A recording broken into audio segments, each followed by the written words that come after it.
So are we in for a massive correction? Has the bull run its course? Time to hit the panic button? Well, that is exactly what we're going to discuss in this month's edition of the Vantage Report. You don't have to look very far to find somebody who thinks we are on the precipice of a major market shift. For those of us that had our chips on the board back in 2008, there is an eerie similarity to the market sentiment right now, and it's giving a lot of people a cause for concern. I know that myself and my partners at Vantage are having a serious number of conversations with anxious property owners who are very, very worried that they're going to miss the boat or miss their window to capture their real estate gains they've gotten over the last few years. People are anxious about what the federal government might do with respect to capital gains exemption. People are anxious about what other mandates are going to come to Canada that might cause people to want to leave.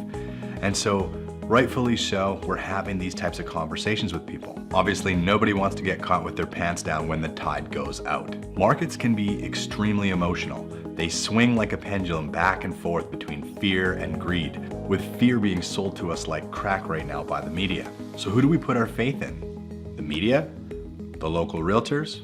Uncle Larry? My personal belief is that we need to make data-driven decisions, not ones based on hype or emotion. Everyone has their opinion and has their bias, but data never lies. So with that in mind, let's do a deep dive into the data as we enter the next quarter of 2021. The average transaction value in Kelowna is $800,000. That's up nearly 30% from $670,000 this time last year. In the last month alone, we've had over $450 million worth of sales volume, which is tremendous for the local economy. Sales over the last 3 months have kept going at a blistering pace, but we are now seeing a slight inversion over what we saw in the third and fourth quarters of 2020 last year. You see, in June of 2020, the sales were 508 versus 2021's 763 sales. But now that we're through September, what we've found is that things have flipped. Last year we saw 787 sales compared to this year's 583. So does that mean that market demand has dropped off? Well, I don't think so. I think this has more to do with available inventory or lack thereof. You see, this time last year, we were sitting at about 2,500 active listings, whereas this year, we're down at just over 1,300. That means buyers have half the homes to select from, which makes it highly competitive for buyers still. Also, this reported drop in sales could likely be attributed to the 3 major projects that went online in August and September this year and sold out for hundreds of units, which, again, these sales go unreported. So there actually has been a lot of sales activity that is not even mentioned on the MLS. When we look at supply and demand, the one thing we keep an eye on is the absorption rate, or months of inventory. And what we've just seen this month for the first time in 6 months is a reversal of the trend of the absorption rate increasing. So you can see back in March where we had nearly only 1 month worth of inventory, and it had incrementally crept up and up till last month. And now we've actually seen it come down for the first time in 6. So that's actually a really good sign for market health and continued upward pressure on pricing. This was actually a surprise to me, as I fully expected that trend to continue and for the market to cool off with the weather. But things continue to roll along pretty nicely. The average home taking 41 days to sell compared to last year's 45. And the average home is selling at basically full price in comparison to last year when homes were selling at around 98% of their list price. So overall, homes are selling faster and for more money, which is a pretty good sign that the market will continue at a heated pace. Now, this came as a shock. The average single family home is now $960,000. And last month, we reported a 3% increase in pricing for single-family homes, so I would not be at all surprised to see in the news a headline that reads, "Average home in Kelowna exceeds $1 million before this year is out." Now, the same can be said for condos, where condo prices over the last year have jumped from an average of $389 to $473. So I very much expect to see the average 2-bedroom condominium in Kelowna be north of $500,000 before the year is out. Now, pricing is what we call a lag indicator. This is not what we use to try to predict the future. In order to do that properly, we need to take a look at what actually drives the market from the bottom up. The first thing we look for is population growth, or inward migration. Are people moving to the region? And I think we know the answer is a resounding yes. People are coming here, they're moving here for the relative affordability, believe it or not, from big centers like Vancouver and Toronto. They're moving here for the Four Seasons lifestyle and the fact that the trend from working from home is continuing, which means people are untethered from their office and they're looking for the best lifestyle they can get. So continued growth in terms of our population is stimulating the market from the bottom up. Chatting with my friend that does new development sales, he tells me that their registration lists and the buyers snapping up the pre-sales are predominantly from out of town. And our local market is seeing over 35% of the transactions coming from out of town. This is higher than we've ever seen it before. So this speaks to massive influx of people moving to the neighborhood.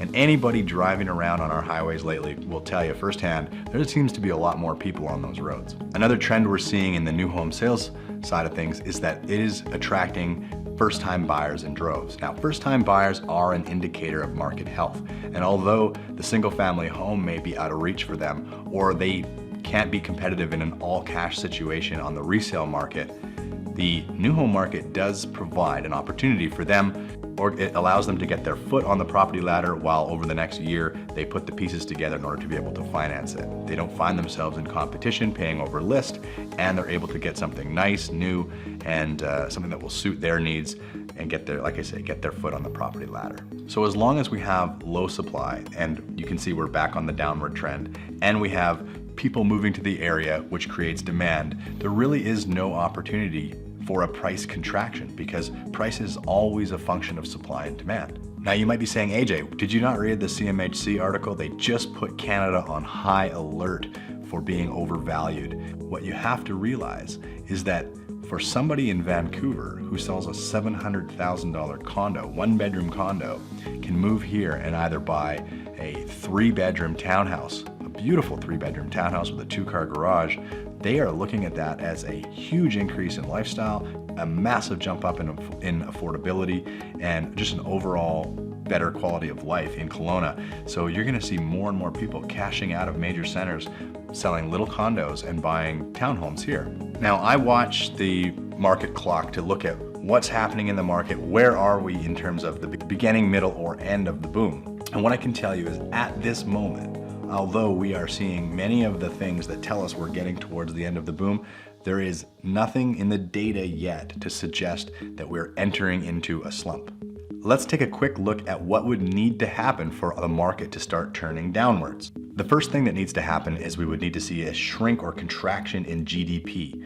That's the overall level of commerce that's taking place in the region. Well, that is simply not taking place at this point. Car dealerships, boat dealerships, construction with new home starts up 20% year over year. None of this contraction is taking place. Our GDP is still growing. Now, the next thing that would need to happen after a contraction of GDP would be an increase in unemployment. But we know that we actually have the second lowest unemployment here in the Okanagan and anywhere in Canada. With a contracting economy and a rise in unemployment, you start to see what we call a brain drain. We saw this when everybody was leaving and going to Alberta for work before. We would see a population decrease. That would be the next thing that would need to start happening. So that is definitely not happening as people are coming in droves. Yes, there are certain people moving away for affordability reasons. I am seeing that, but it is nothing in comparison to the amount of people that are moving here for lifestyle reasons. And so the offset is definitely there, and we are not seeing a population decrease in any way, shape, or form. After that, you would need to see a decreased rental demand and increased vacancies. And we manage almost 700 properties, and I can tell you our vacancies have never been lower, and there is still massive, massive demand for rental properties. So we're certainly not seeing that indicator as well. Now, keep in mind, all of these things need to happen 12 to 18 months prior to any softening in prices. So when these indicators start to happen, you can be sure that I'm going to tell you guys first that we are entering into the next phase of the market. There are strategies, there are selling signals that we'll use in order to make sure that if you're thinking about buying, we pump the brakes. If you're thinking about selling, we do it intelligently and we don't miss our mark. And so you can count on me to be your eyes and ears to the market. We know that following every boom is a slump, things are going to shift, And to be fair, I welcome that. We started Vantage West Realty in the midst of a global financial crisis. We're built for this. And this gives us an opportunity to showcase our marketing prowess. It gives us an opportunity to showcase our negotiating prowess. I welcome that market, but we're not there yet. And when we are there, I will absolutely be the one to tell you guys, but right now, for the foreseeable future, there's nothing on the horizon that suggests that Kelowna is going anywhere but up. We will continue to watch all market drivers, all market influencers, and have our ear to the ground for you. But until then, we'll just keep on rocking. If you want to see what your home might sell for in today's seller's market, you can start that from right here on the blog. If you're interested in poking around first to see what homes are available in this very low inventory market, you can do that from right here on the blog. And don't forget, we also have another link, which I'll put below, called Coming Soon, which allows you to peek into the future and see what listings we've got coming up over the next couple of weeks. Hope you found this helpful, and we'll see you in a couple of weeks.